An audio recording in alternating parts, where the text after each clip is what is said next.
أعوذ بالله من الشيطان الرجيم. بسم الله الرحمن الرحيم. الحمد لله رب العالمين الرحمن الرحيم مالك يوم الدين إياك نعبد وإياك نستعين اهدنا الصراط المستقيم صراط الذين أنعمت عليهم غير المغضوب عليهم ولا الضالين آمين. Assalamualaikum warahmatullahi wabarakatuh. Alhamdulillah wassalatu wassalamu ala Rasulillah wa ala alihi wa man wala syada la ilaha illallah syada Muhammadan abduhu wa rasuluhu. Allahumma salli ala sayidina Muhammad wa ala alihi wa sahbihi ajma'in. Amma ba'du. Apa khabar tuan-tuan dan puan yang dirahmati Allah sekalian? Kita bertemu pada hari ini dalam My Quran Time baca faham amal dalam sesi ulang kaji kita halaman yang ke-459 hingga 464. Kita bersyukur pada Allah Subhanahu Wa Taala pada hari yang berbahagia ini. Kita pada hari yang terakhir sebelum Ramadan menjengah, insya-Allah kita doakan kita dapat memahami sebahagian daripada surah Az-Zumar, surah yang mempunyai banyak pelajaran, dan sudah tentunya pada hari ini kita ada bersama dengan panel jemputan, dan hari ini kita sama-sama mengalu-alukan kehadiran Al-Fadil Ustaz Zulkhairi. Apa khabar Ustaz? Baik, alhamdulillah. Alhamdulillah, ahlan wa sahlan ya ke teratak kami My Quran Time pada hari ini. Dan Ustaz Zuhairi banyak pengalaman. Ustaz Tir ya. Apa khabar Ustaz? Alhamdulillah ya. Okey. Ustaz Zuhairi ini banyak menulis ya, banyak membuat kajian rahsia-rahsia perkataan, rahsia tulisan dalam Al-Quran, dan pada hari ini kita sama-sama ingin menyimak satu dua permata daripada setiap halaman yang telah pun kita belajar pada minggu ini. Dan kita ingin mulakan dengan halaman 459. Kita mula dulu dengan doa ringkas kita. Subhanakala ilmalana illa ma 'allamtana innaka antal alimul hakim. Rabbi zidni ilma. Sama-sama kita membuka halaman 459. Kita nak melihat kepada ayat yang ke-6 di mana ia berkaitan dengan hakikat kita ini diciptakan, tetapi ada mesej besar pada ayat 6 yang kita sama-sama ingin ulang kaji dan jadikan sebagai persediaan untuk kita masuk pada bulan Ramadan pada tahun ini. Kita baca dahulu ayat 6 dipimpin Al-Fadil Ustaz Tirmizi Ali. Silakan Ustaz. A'udzubillahi minasyaitonir rajim. خلقكم من نفس واحدة ثم جعل منها زوجها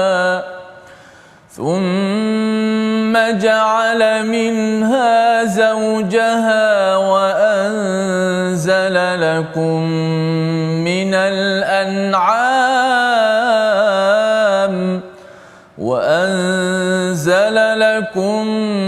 من الأنعام ثمانية أزواج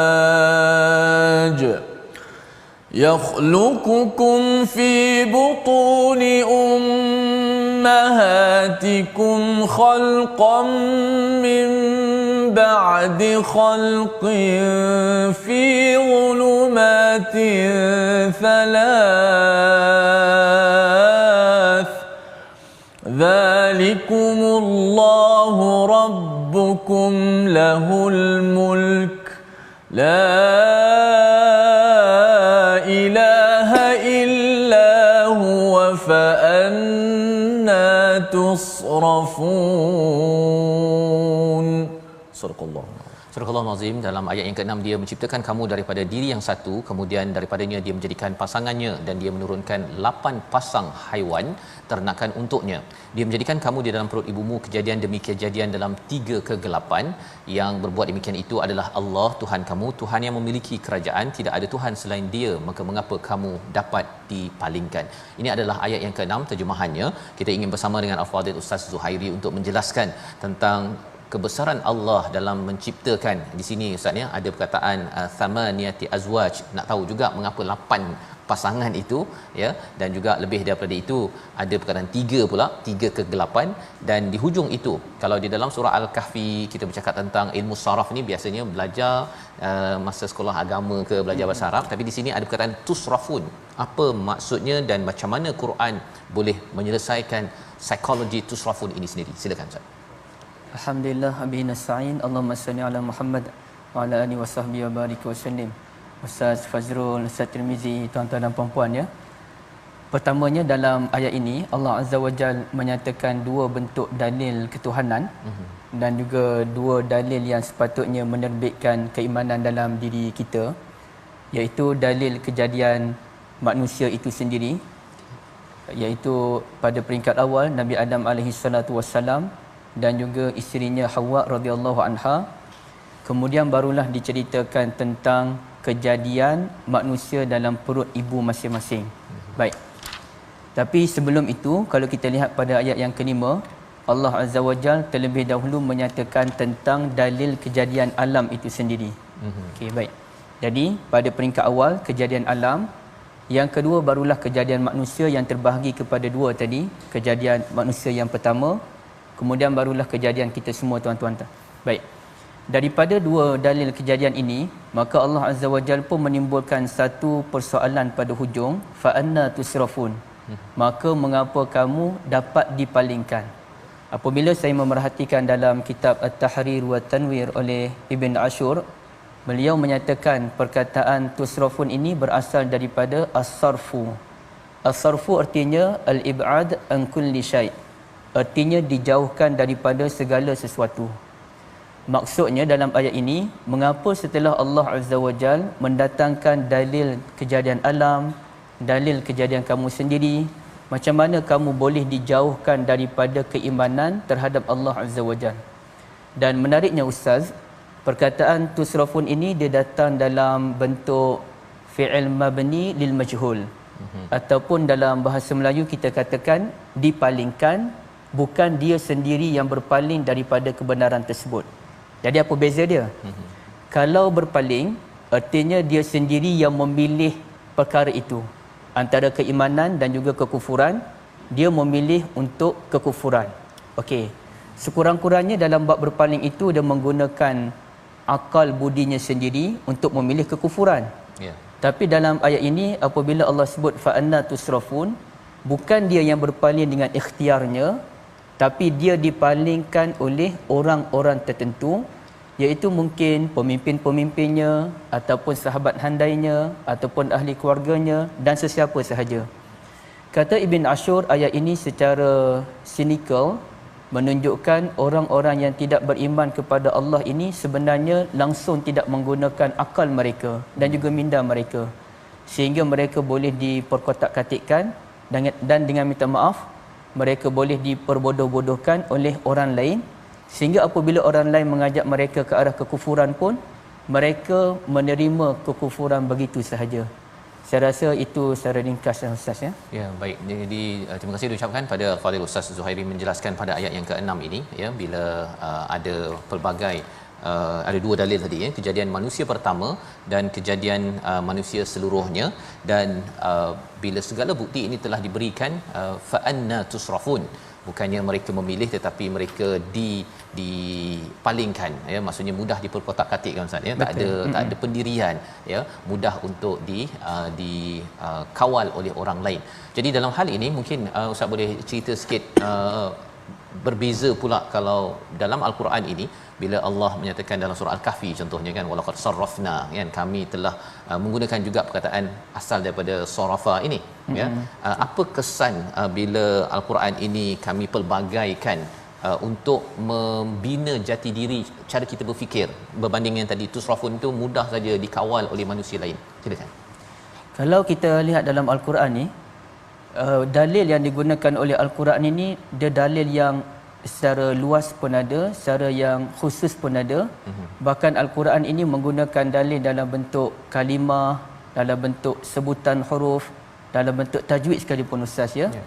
Dan sebagai contoh kalau kita dapat lihat dalam perkataan ini, kita fokus pada perkataan ini, Allah Azza wa Jalla menggunakan perkataan zaujaha sebagai contoh. Baik. Zaujaha ini merupakan pasangan yang saling melengkapi antara satu sama lain. Jadi sepatutnya kalaulah kita memahami sebagai contoh suami dan isteri yang bersifat zaujun, suami akan melengkapi kekurangan yang ada pada isteri dan begitu juga isteri akan melengkapi kekurangan yang ada pada suami. Jadi apabila ayat ini menyatakan Allah menciptakan kita ada pasangan, tiba-tiba pasangan kita itu tidak membantu kita ke arah mendekatkan diri kepada Allah Azza wa Jalla. Jadi macam mana kita boleh terpengaruh dengan orang lain sehingga kita tusrafun tadi? Baik. Jadi saya nak sebutkan bahawa dalil yang digunakan oleh Al-Quran ini sangat luas ya.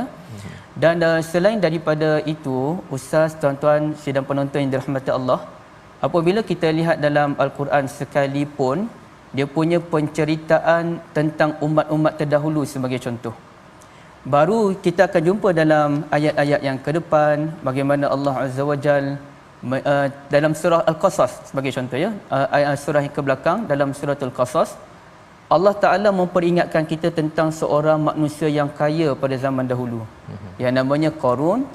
Yang menyatakan innama utituhu ala ilmin indi. Dia menyatakan bahawa kekayaan itu dia perolehi dengan kemampuan yang dia sendiri miliki. Baik. Tapi dalam ayat yang berikutnya ataupun dalam ayat yang sama, keterangan yang berikutnya, Allah Azza wa Jalla menyatakan umat terdahulu lebih kuat dan lebih banyak mengumpulkan harta berbanding dengan Qarun. Jadi dalam keadaan Allah Ta'ala memperingatkan kita orang-orang yang mungkin orang yang ada duit kalangan kita tentang Qarun, dalam masa yang sama Allah juga memperingatkan bahawa kalaulah Qarun itu kaya, sebenarnya ada lagi orang yang lebih kaya daripada Qarun. Jadi sepatutnya kita mengambil iktibar terhadap peristiwa umat-umat terdahulu agar kita tidak termasuk dalam kelompok yang tusrafun tadi. InsyaAllah ya. Jadi itu adalah bagaimana Al-Quran ini membawakan pelbagai contoh-contoh ya, membawa pelbagai sudut Ustaz ya, untuk memastikan cara berfikir kita itu adalah cara berfikir yang tidak mudah diperkotak-katikkan ya, dengan segala contoh-contoh yang ada yang berasaskan ilmu daripada Allah Subhanahu Wa Taala berbanding dengan segala dakyah, segala pengaruh daripada manusia yang tidak berasaskan wahyu, dan sudah tentunya ia membawa kita jauh daripada hidayah Allah Subhanahu Wa Taala. Kita ingin bergerak kepada halaman 460 untuk sama-sama kita melihat satu ayat ya, ayat yang ke-15 untuk kita melihat hakikat tentang rugi ya. Biasa kita baca dalam surah Al-Asr, sesungguhnya setiap manusia itu rugi. Tetapi dalam ayat yang kita nak baca ini, Allah menekankan tentang mereka yang rugi, diri mereka dan ahli keluarga mereka. Apa maksudnya bila sampai hari kiamat? Ayat 15 kita baca dahulu, dipimpin Al-Fadhil Ustaz Tirmizi. Silakan Ustaz. A'udzubillahi minasyaitonir rajim. فاعبدوا ما شئتم من دونه قل إن الخاسرين الذين خسروا أنفسهم وأهليهم يوم القيامة ألا ذلك هو الخسران المبين. صدق الله العظيم. Maka sembahlah selain dia sesuka hatimu wahai orang-orang musyrik. Katakanlah sesungguhnya orang yang rugi ialah orang yang merugikan diri mereka sendiri dan juga keluarganya pada hari kiamat. Ingatlah yang demikian itu adalah kerugian yang nyata. Ini adalah ayat yang ke-15 pada halaman 460 untuk sama-sama kita memahami seruan ini ya, seruan untuk buatlah apa yang kamu nak buat, kamu akan jadi orang yang rugi. Tapi ada perkataan wa ahlihim. Kalau Ustaz boleh ceritakan, mungkin ada kaitan dengan zauj sebentar tadi pada halaman 459, untuk sama-sama kita menjadi rombongan zumar yang baik sampai ke syurga, bukan ke tempat yang rugi ini. Silakan Ustaz. Baik, terlebih dahulu kalau kita lihat dalam ayat 15 ni, Allah Azza wa Jalla sebut fa'budu ma syi'tum min dunih. Nampak gaya macam ayat perintah, fa'budu, maka sembahlah. Padahal sebenarnya ia bukan ayat perintah, melainkan ia merupakan ayat sindiran terhadap orang-orang yang tidak menyembah diri kepada Allah Azza wa Jalla. Artinya ibarat Allah menyatakan, kalaulah ada Tuhan yang lain yang boleh menolong kamu, maka sembahlah dia. Tapi realitinya tak ada Tuhan yang mampu membantu kita melainkan Allah Azza wa Jalla. Baik. Yang kedua, apabila kita lihat dalam ayat 15, kita akan jumpa perkataan khasira sebanyak 3 kali. Sebagaimana dalam ayat 6 tadi, kita akan jumpa perkataan khalaqa pun dalam 3 kali. Khalaqakum yakhluqukum khalqan. Okey, baik. Dan sebenarnya perkataan khasira dalam Al-Quran ni ada dalam pelbagai bentuk. Ada dalam bentuk khusr, innal insana lafi khusr. Ada dalam bentuk takhsir, dalam ayat yang mana ghaira takhsir kata Allah Azza wa Jal.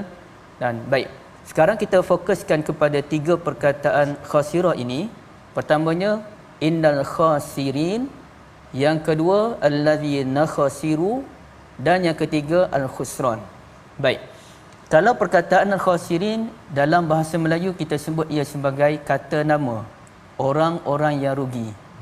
Kata nama ini tuan-tuan dirahmati Allah, ia bermaksud orang yang sentiasa rugi, orang yang sentiasa melakukan perkara yang dilarang oleh Allah, orang yang selalu meninggalkan arahan Allah, bukannya sekali 2 kali.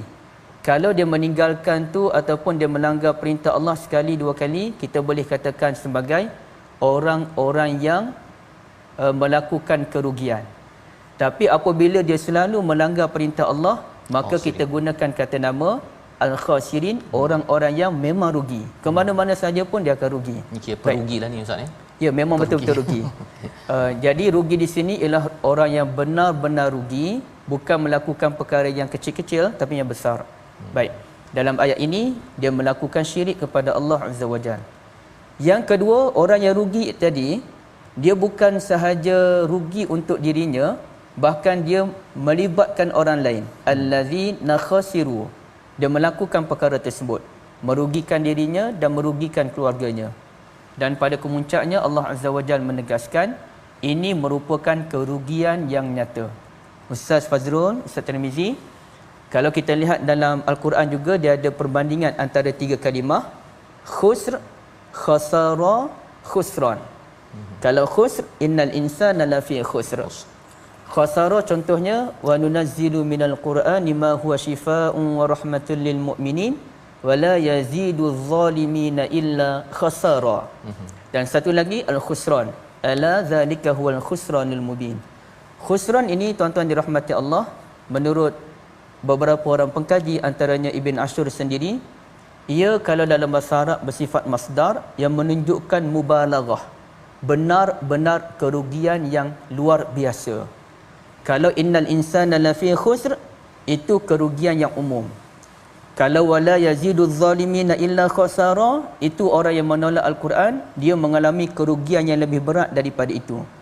Tapi dalam ayat ini dan beberapa ayat yang lain, alla zalika huwal khusranul mubin, ini merupakan kerugian yang paling besar lantaran dia menolak ketuhanan.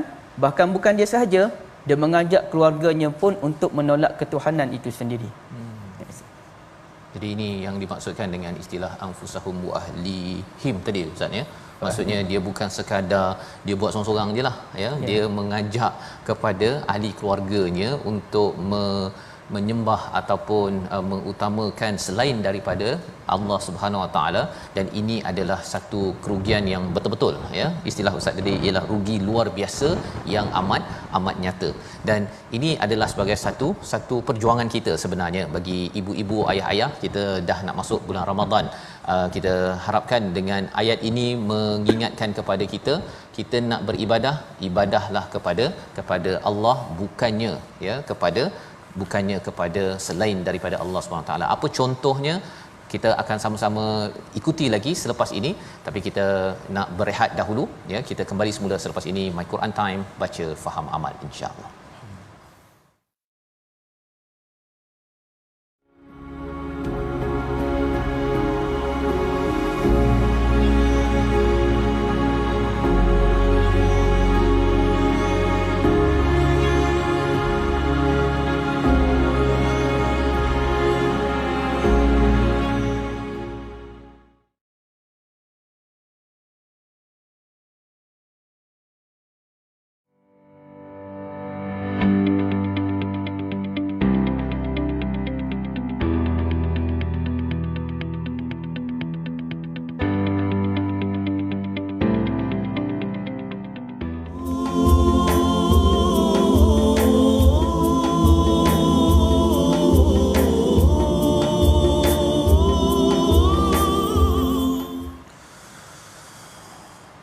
فمن شرح الله صدره للإسلام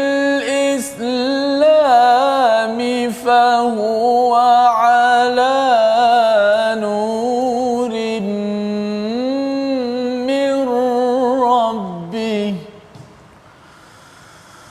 فهو على نور من ربه فويل للقاسية قلوبهم من ذكر الله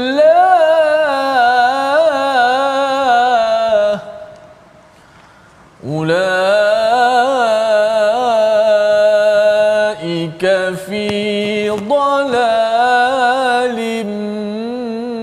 مبين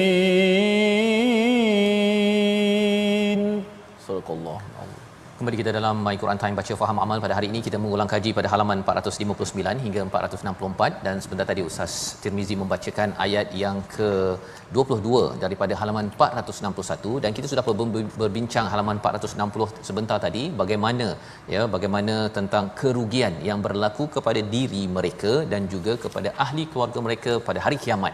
Kita masih lagi ingin memahami sedikit ulang kaji pada hari ini bersama tuan-tuan yang berada di rumah yang mungkin sedang menyiapkan persediaan mengemas rumah dan sebagainya. Ayat 15 ini apa maksud di sebalik rugi diri dan juga ahli keluarga mereka? Kita mendengar daripada Al-Fadhil Ustaz Zuhairi. Silakan Ustaz. Allazina khasiru anfusahum wa ahlihim yaumal qiyamah. Tuan-tuan penonton sekalian, ayat ini menekankan bahawa kerugian itu berlaku pada hari kiamat nanti. Kalau ayat itu hanya menyatakan kerugian itu di dunia, ia hanya mungkin di dunia. Ya. Tapi apabila Allah Azza wa Jalla menyatakan kerugian itu di hari akhirat, ia merangkumi kedua-duanya, dunia dan juga akhirat. Baik, itu satu perkara. Maka ulama membahaskan apa maksud dia merugikan dirinya sendiri dan merugikan keluarganya, Ustaz. Okey, dia ada dua maksud yang dibawakan oleh ulama dalam beberapa tafsir yang sempat saya perhatikan. Satu, dia merugikan dirinya dan keluarganya dengan menjadikan dirinya dan keluarganya masuk ke dalam neraka. Artinya dia mengajak keluarganya untuk syirik kepada Allah, melakukan perkara yang dilarang oleh Allah Azza wa Jalla. Jadi kedua-dua mereka dihumbankan ke dalam, dia dan keluarganya dihumbankan ke dalam neraka, iyazambillah. Baik. Tapi ada satu lagi bentuk kerugian yang nyatakan oleh mufassir ialah dia merugikan dirinya dalam keadaan keluarganya tidak mengikut jejak langkahnya. Maka apabila tiba dia hari akhirat kelak, dia akan berseorangan dalam neraka sedangkan keluarganya akan berada dalam syurga. Jadi berlakulah pemisahan antara keluarga inilah. Sebahagian dalam syurga, sebahagian dalam neraka. Jadi ini pasti satu benda yang amat merugikan. Dan pasti Ustaz Fazrul, Ustaz Tirmizi, orang yang masuk ke dalam syurga ni tidak ada yang membujang. Bermakna kalau isterinya masuk ke dalam syurga dan memang dia tidak akan masuk ke dalam syurga, isterinya akan dikahwinkan dengan lelaki syurga yang lain, yang beriman, yang mungkin masih bujang ataupun macam manalah terpulang kepada Allah Azza wa Jal. Jadi ini merupakan satu kerugian kerana dia hanya bersama di dunia, tidak bersama di hari akhirat nanti. InsyaAllah ya. Jadi itu adalah maklumat penting untuk kita memastikan ya, kalau kita bahagia bersama ahli keluarga, bersama pasangan, isteri, suami dan juga anak-anak, bukan sekadar di sini, kita mahukan kalau boleh ialah sampai ke yaumul qiyamah. Dan ini adalah penerangan ataupun penjelasan bagaimana bulan Ramadan yang dekat ini untuk kita membuat persediaan, bukan sekadar diri sendiri sahaja. Mungkin ada anak yang sudah jauh daripada rumah kita, masih lagi ibu ayah boleh berhubung, telefon, WhatsApp, tanya apa persediaan, nak memastikan bahawa keluarga kita akan masuk syurga sekeluarga. Dan bercakap tentang memudahkan ataupun urusan untuk ke syurga dengan rahmat Allah ini, ia adalah satu perkara yang perlu diusahakan ya. Dan perkataan ataupun ayat yang dibacakan pada awal tadi, maka apakah orang-orang yang dibukakan hatinya oleh Allah, ayat yang ke-22, untuk menerima agama Islam, ya, lalu dia mendapat cahaya daripada Tuhannya, sama dengan orang yang hatinya keras membatu. Maka celakalah mereka yang hatinya telah keras membatu untuk mengingati Allah, mereka itu di dalam kesesatan yang nyata. Jadi kita nak melihat pada perkataan ini, Al-Fadhil Ustaz Zuhairi kalau boleh menjelaskan perjuangan kita bersama keluarga sebentar tadi kan. Ianya adalah satu perjuangan berterusan. Dan di sini Allah menyatakan siapakah ya orang yang dibukakan hatinya oleh Allah lalu dia mendapat cahaya, maka orang ini tak sama dengan mereka yang qasiyah, hatinya seperti batu. Kalau Ustaz boleh ceritakan apa kepentingan ayat ini, apatah lagi kita nak masuk bulan Ramadan. Ustaz, tuan-tuan yang dirahmati Allah, perkataan syaraha tu yang perlu kita fahami terlebih dahulu. Kerana kalau kita lihat dalam Al-Quran, ada beberapa lagi ayat tentang syaraha. Contoh apa ya Ustaz Tirmizi? Alam nashrah sebagai contoh. Ya. Alam nashrah laka sadrak. Okey, baik. Perkataan syarah ini pun kita guna dalam bahasa Melayu. Ya. Kita mensyarahkan seperti Ustaz Fazrul mensyarahkan ayat-ayat tadi. Jadi asalnya rupanya syarahan ni bermaksud syaqqal laham. Memotong ataupun menghiris daging. Yang mana kalau kita hiris daging, Ustaz mesti biasa pandai masak Ustaz? Oh, Ustaz Tirmizi biasa masak. Ya, baik. Raya haji, raya puasa nanti. Barakallahu fikum. Jadi bila kita potong daging dengan halus Ustaz, di situlah kita kalau kita masak pun ia jadi lebih baik daripada kita biarkan masak begitu sahaja. Jadi ibaratnya orang yang memotong daging halus dengan cukup rapi, begitulah dengan syarah, kita mensyarahkan sesuatu itu dengan cukup halus dan cukup rapi. Sehingga kan ada satu ilmu iaitu namanya ilmu anatomi badan, ilmu anatomi badan, iaitu ilmu untuk memahami tentang kaji tubuh. Itu dipanggil dalam bahasa Arab sebagai ilmu tasyrih. Maknanya sebagaimana kita potong daging tadi, kita nak kaji, kita nak bagi nipis betul, halus, begitulah dengan ilmu anatomi badan kita nak kaji betul-betul tentang kejadian manusia itu. Baik. Jadi erti alam nashrah, kami benar-benar melapangkan dadamu, dan ayat ini pun Allah benar-benar melapangkan dada orang tersebut. Baik. Cuma ada beza antara cara Allah syarah dada manusia secara umum dengan Allah syarah dada Nabi Muhammad sallallahu alaihi wasallam. Yang mana syarah dada Nabi Muhammad sallallahu alaihi wasallam ia special daripada sudut huruf lam, iaitu pada ayat alam nashrah laka. Jadi ada perkataan la, yakni untukmu, dadamu. Dalam bahasa Arab ataupun bahasa Al-Quran, huruf lam ini membawa beberapa maksud, antaranya al-lam litakhsis, lam untuk menunjukkan sesuatu yang istimewa.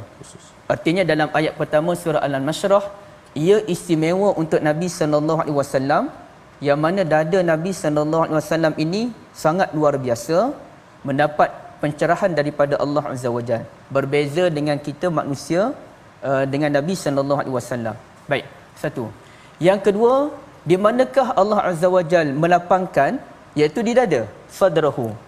Allah Taala tak sebut fuadahu, Allah tak sebut qalbahu ataupun yang lain-lain. Kenapa? Kerana menurut Al-Quran, tempat yang menerima gangguan daripada syaitan ialah dada. Allazi yuwaswisu fi sudurin nas. Maka di sini ayatnya Allah Taala nak mengajar kita, kalau kita nak merawat penyakit, kita mesti tahu di mana punca penyakit tersebut. Tak boleh kalau dia sakit gastrik kita bagi ubat sakit kepala, ia tak sama. Maka kalau punca penyakitnya di dada, maka rawatannya ialah di dada. Okey, baik, itu perkara yang penting untuk memahami ayat ini.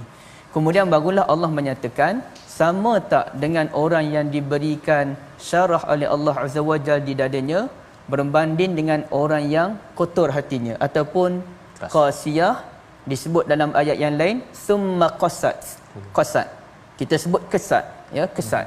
Yang ini benda yang kotor, benda yang sukar untuk dibersihkan. Maka benda ni tak sama. Okey, tak sama tu antara sudutnya ialah orang yang kesat kalbu mereka ini, mereka tidak berzikir kepada Allah Azza wa Jalla ataupun tidak mengingati Allah. Apa maksud tidak mengingati Allah? Dalam apa jua tindakan mereka, kalau Ustaz Fazrul fokus kepada kekeluargaan tadi, apa keputusan yang mereka lakukan, mereka tidak meletakkan Allah di depan. Justru kita akan dapat lihat bagaimana ada pasangan suami isteri yang memanggil antara satu sama lain tanpa menuju kepada sesiapa ya Ustaz, dengan panggilan yang manis, dengan panggilan yang romantik, tetapi rumah tangganya tidak seindah sebagaimana panggilan-panggilan tersebut. Kenapa? Kerana mereka tidak menjadikan panggilan-panggilan itu ikhlas dalam hati mereka, berteraskan zikrullah itu sendiri. Sebaliknya itu hanyalah permainan mulut mereka yang tidak berteraskan keimanan. Rumah mereka pun tidak subur dengan keimanan. Segala benda yang mereka lakukan pun tidak meletakkan Allah di depan. Baik, sebagai contoh Ustaz, dalam bulan Ramadan, dengan minta maaf tuan-tuan yang dirahmati Allah, kita akan dapat lihat orang akan melakukan perubahan daripada sudut pakaian mereka. Mereka mula memakai tudung sebagai contoh dan sebagainya. Tetapi dalam bulan yang lain, mereka kembali kepada tabiat asal mereka. Okey, baik. Jadi itu adalah panduan ataupun penerangan daripada Al-Fadhil Ustaz. Terima kasih Ustaz ya. Bagaimana istilah syaraha itu kita faham sebenar-benarnya, dan fokusnya itu adalah pada sadar ya, pada lapisan pertama dalam hati kita ini berbanding yang dalam-dalam Ustaz ya. Disebabkan penyakit yang selalu melanda kepada kita yang mengganggu juga kepada lapisan dalaman kita ialah lapisan sadar ini sendiri ya, yang perlukan kepada ubat, dan ubatnya inilah yang disampaikan. Dan kalau ikutkan di sini tadi Ustaz ya, nampak gayanya ubatnya itu adalah dengan zikir kepada Allah Subhanahu Wa Taala ya.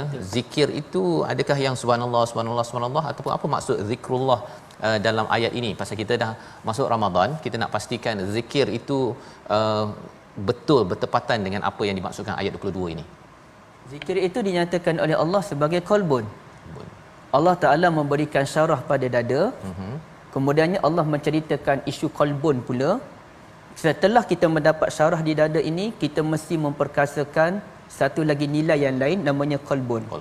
Jadi bukanlah dengan zikir lisan semata-mata, subhanallah, alhamdulillah, tidak.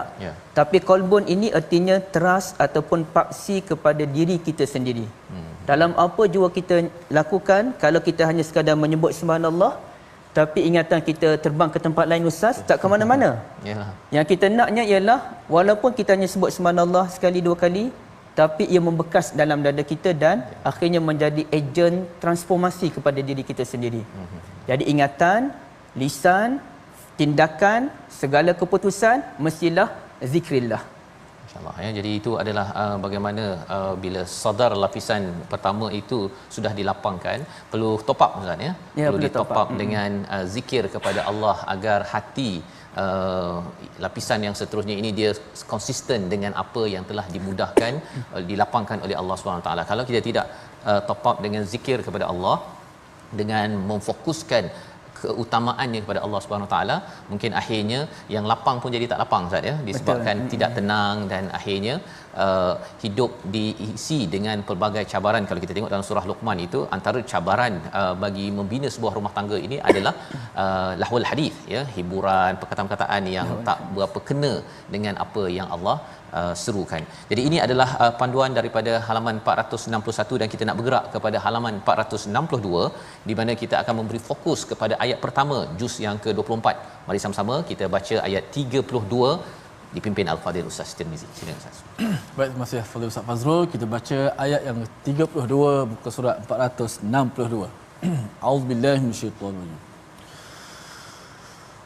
فمن أظلم ممن كذب على الله وكذب بالصدق إذ جاءه أليس في جهنم مثوى للكافرين. صدق الله. Maka siapakah yang lebih zalim daripada orang yang membuat kebohongan terhadap Allah dan mendustakan kebenaran yang datang kepadanya? Bukankah neraka jahanam itu tempat tinggal bagi orang-orang yang kafir kepada Allah Subhanahu Wa Taala?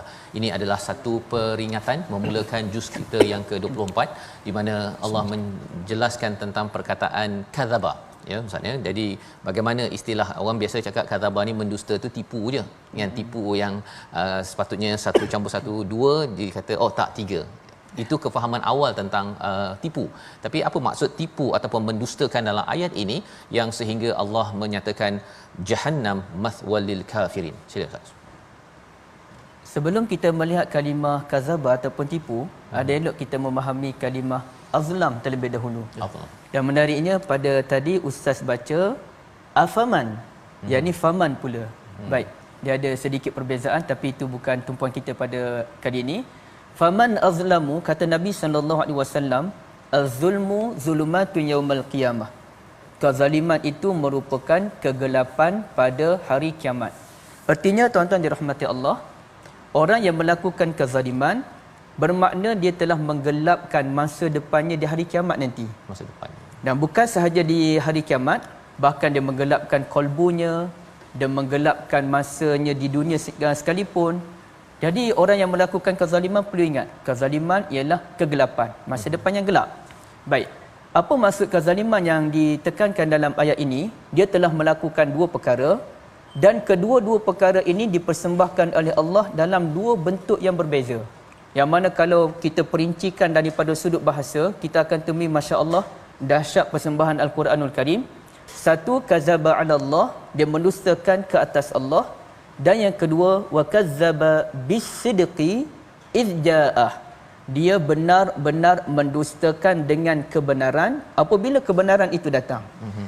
Ustaz Fazrul, Ustaz Tirmizi, kalau kita lihat kazaba yang pertama tanpa syiddah. Bukannya Allah sebut kazzaba 'ala Allah.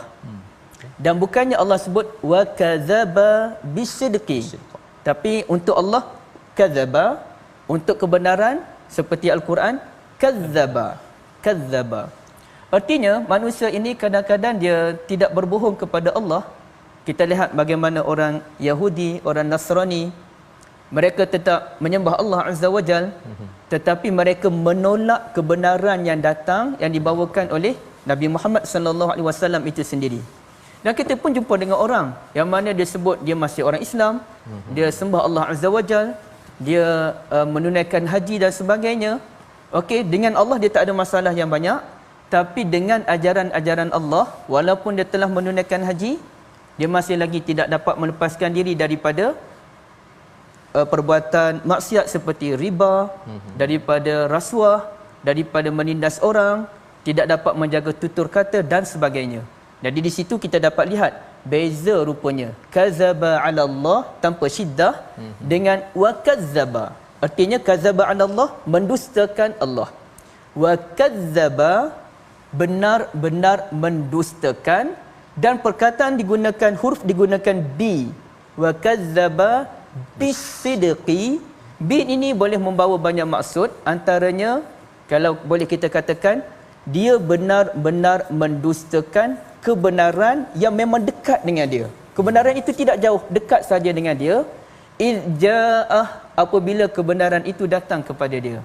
Jadi di sini dustakan Allah bermaksud dia mendustakan dengan mensyirikkan Allah. Mendustakan kebenaran bermaksud dia menolak segala ajaran-ajaran Allah ataupun sebahagian daripada ajaran Allah yang kita fahami daripada ayat afatu'minuna bi ba'dil kitab wa takfuruna bi ba'd. Adakah kamu beriman dengan sebahagian kitab dan menolak lagi sebahagian ajaran kitab yang lain? InsyaAllah, terima kasih diucapkan pada Ustaz Az-Zuhairi untuk menjelaskan dua perkataan ya, ataupun tiga lah ya. Awal tadi azlamu dan kemudian beza di antara kadzaba dan juga wa kadzaba. Ia adalah sebagai satu package yang perlu kita usahakan, di mana dalam program My Quran Time ini perjuangan kita ya, selain daripada kita sudah mengenal, kita membenarkan Allah, kita juga ingin membenarkan apa yang ada di dalam Al-Quran dengan mengikuti apakah isi kandungnya dan cuba untuk ikuti sebaik mungkin ya, istilahnya ahsan di dalam surah Az-Zumar ini. Jadi kita doa pada Allah Subhanahu Wa Taala agar Allah memudahkan, membantu kita, terutama kita menyambut bulan Quran, bulan diturunkan Quran, bulan Ramadan, peluang untuk kita tidak menjadi orang yang wakadzaba bisidq idja'ah sebagaimana dalam ayat 32 sebentar tadi. Di akhir ini kita berdoa Allah mudahkan urusan kita, apatah lagi kita nak masuk bulan Ramadan dipimpin Al-Fadhil Ustaz Tirmizi. Silakan Ustaz. Bismillahirrahmanirrahim. Alhamdulillah wassalatu wassalamu ala Rasulillah اللهم أحينا على الإيمان وتوفنا على الإيمان واحشرنا مع زمرة أهل الإيمان. اللهم اجعلنا من أهل الإيمان ممن بشرتهم بالروح والريحان والرضا والرضوان. اللهم اختم لنا بالإيمان، اللهم اختم لنا بالإحسان، اللهم اختم لنا بالقرآن، اللهم اختم لنا بحسن الخاتمة ولا تختم علينا بسوء الخاتمة يا رب العالمين. اللهم بلغنا رمضان وبارك لنا فيه يا رب العالمين. أعنا على ذكرك وشكرك وحسن عبادتك والحمد لله رب العالمين. Amin ya rabbal alamin. Saya mengucapkan ribuan terima kasih kepada Al-Fadhil Ustaz Zuhairi pada hari ini bersama kita Ustaz ya. Kita sempat 4 muka surat saja ya, tapi alhamdulillah permata-permata itulah yang kita harapkan ianya menjadi pelajaran agar kita tidak mendustakan ajaran-ajaran daripada Al-Quran. Dan dalam masa yang sama kita berjuang tuan-tuan, bagi tuan-tuan yang ingin bersama boleh menyumbang dalam tabung gerakan Al-Quran sebagai peluang untuk sama-sama kita membanyakkan lagi, meluaskan lagi program-program yang menyebarkan nilai Al-Quran sebagai sumber kebenaran yang hakiki daripada Allah Subhanahu Wa Taala. Jadi kita bertemu lagi dalam muka surat halaman yang baru insya-Allah pada hari esok. Masih kita terus bersama pada bulan Ramadan Al-Mubarak, iaitu My Quran Time, baca faham amal insya-Allah.